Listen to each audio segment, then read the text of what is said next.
제가 느꼈던 인상은 선생님은 잘해주지만 또 그 중에 못해주는 선생님에 대한 얘기도 들었단 말이야. 물론 방송에 나간 건 아니지만 네. 이럴 때 그럼에도 불구하고 이 아이는 열심히 해야 되잖아요. 네. 왜 열심히 해야 돼요? 왜 열심히 해야 되죠? 그럼에도 불구하고 네, 수업이니까 열심히 하는 거죠. 이게 이제 학부모들이 학종에 대한 불신이 있다라고 하는 이유는 명확하고 뚜렷해요. 예를 들면 그냥 객관식 내신이나 아니면 모의고사나 아니면 수능 시험이나 이건 대체제가 있어요. 뭐 인강이라든가 아니면 문제집이라든가 네. 요게 이제 대체제가 있는 거죠. 그걸 통해서 예를 들면 학교 선생님을 못 만났어. 예를 들면 우리 학교에서 가장 기피하시는 선생님이 가장 중요한 수학 과목을 가르쳐.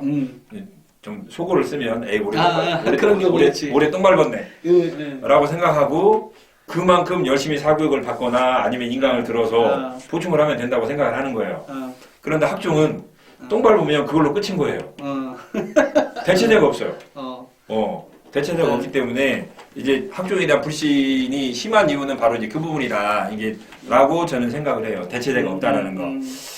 그러면 이제 대체제가 없는 상황에서 그러면 어떻게 할 거냐라고 하는 그런 문제가 질문하신 거에 대한 핵심 네, 맞아요. 요지잖아요. 이제 결론은 네. 핵심 요지인데 이제 뭐 좋은 건지 나쁜 건지는 모르겠지만 좋은 건지 나쁜 건지는 모르겠지만 저는 이제 예를 들면 수학 과목 같은 경우에는 그래도 나름대로 우리 선생님들이 학생들에게 많이 질문을 하기도 하고 많이 시키기도 하고 그런단 말이에요. 네. 그러니까 이제 그 수학 학종이 도리어 어떻게 보면 뭐 선행학습을 조장하는 그런 측면도 있어요. 예를 들면 수업 시간에 우리 선생님들이 야 요즘 학생 중립 수업 이러다 보니까 그럼 너 나와서 풀어봐 라고 시킨단 말이에요. 많이 시키고 또 설명도 해보라고 하고 많은 선생님들이 그 부분을 기록을 많이 해주세요. 문제를 나와서 풀고 풀이하는 과정. 그렇지, 그거야 그렇지. 그 풀이하는 과정에서 얘가 선생님들도 아시거든요. 아무리 뭐 나태하고 뭐 이렇게 못 밟았다 하시는 분들도 진짜 독창적으로 설명하네. 이제 그런 부분을 알고 계세요. 그래서 그런 부분들은 제가 봐도 학종에 대해서 비판적이신 분들도 그런 부분들은 기록을 좀 잘 해주세요. 그러니까 이제 어떻게 보면 나는 저 선생님하고 코드가 안 맞아서 올해 정말 세특을 포기할 거야라고 하기보다는 뭐 그러면 그럴수록 그 어떻게 보면 나쁘게 표현하면 그것도 교사 갑질이라고 하는데 그 과목에 대해서 보다 적극적으로 자기주도적으로 학습하고 질문하고 그러면 저는 또 다른 기회가 될 수도 있다라고 생각을 해요. 근데 이제 나는 저 선생님하고 코드가 안 맞으니까 그냥 포기를 하거나 특히 이제 수학 같은 경우 세특 안 써줬다고 하는 선생님들이 가장 많은 과목 가운데 하나인데 저는 우리 생활기록부라는 게 지금 부정적인 표현은 전혀 못 쓰게 돼 있어요. 부정적인 표현을 써버리면 법원 가요. 그럴 수도 있지. 법원 가요. 여기에 썼던 전혀 못한 이 단어 때문에 대학에 떨어졌다고 부모가 판단을 해서 민사소송을 걸면 문제가 생겨요. 그러니까 우리 선생님들은 문제 있는 친구들은 공란으로 내버려 두는 거죠. 왜 그러냐면 안 써준 거 가지고는 법원 갈 수가 없어요.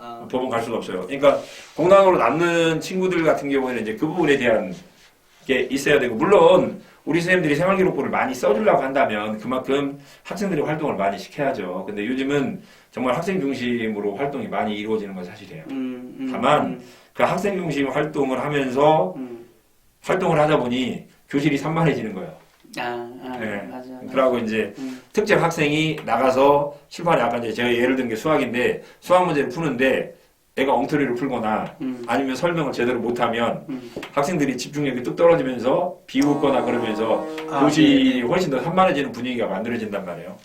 물론 이제 우리 선생님들이 그걸 이제 장악을 하고 그걸 풀어나가야 되는데 그 부분에 있어서 이제 좀 문제가 생기면 굉장히 이제 이전에 비해서 분위기는 많이 안 좋아졌다라고 이야기를 하는데 교사 중심으로 수업을 해버리면 정말 학급 구성원이 30명이면 그 중에 한 10명 제외하고 나머지 20명은 자죠.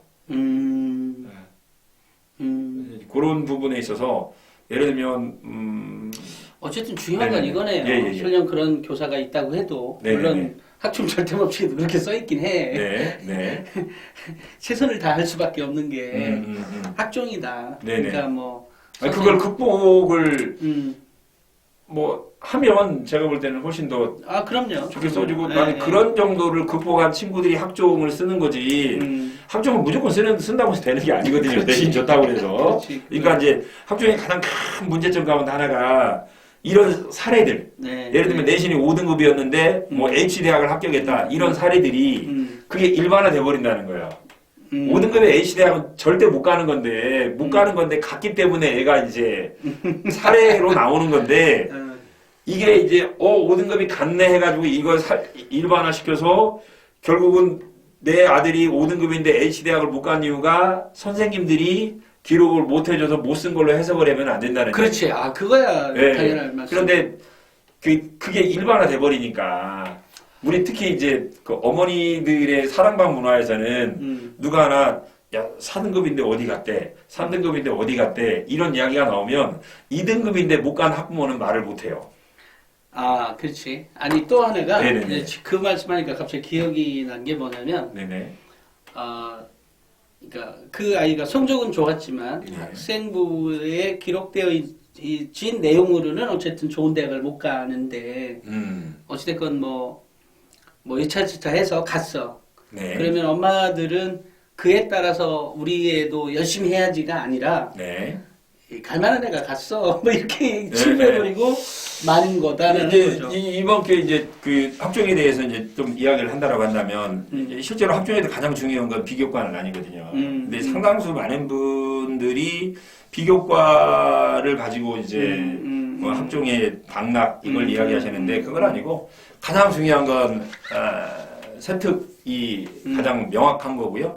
그다음에 이제 조금 이제 우리 이제 사장님도 이제 그런 내용 많이 쓰셨지만 뭐 1학년 때 좀 내용이 안 좋더라도 2학년이나 3학년 때 본인이 원하는 진로라든가 전공이 어느 정도 확립이 된다라고 한다면 세특의 그 부분에 있어서 호기심이라든가 육하 원칙에 의거해서 뚜렷한 근거만 있다라고 한다면 제가 볼 때는 전공 과목과 관련된 세특 2개 내지 3개 정도만 확실하게 써줘도 본인이 원하는 대학을 지나가는 데는 아무런 문제가 없다.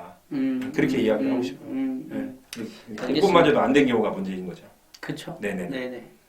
뭐 아주 명쾌하게 말씀하셔서. 예. 아, 예. 왜냐하면 지금 안 찍는 거지? 네. 아니 이제 끊으려고요. 이제 끊으려고. 끊었어요 그럼.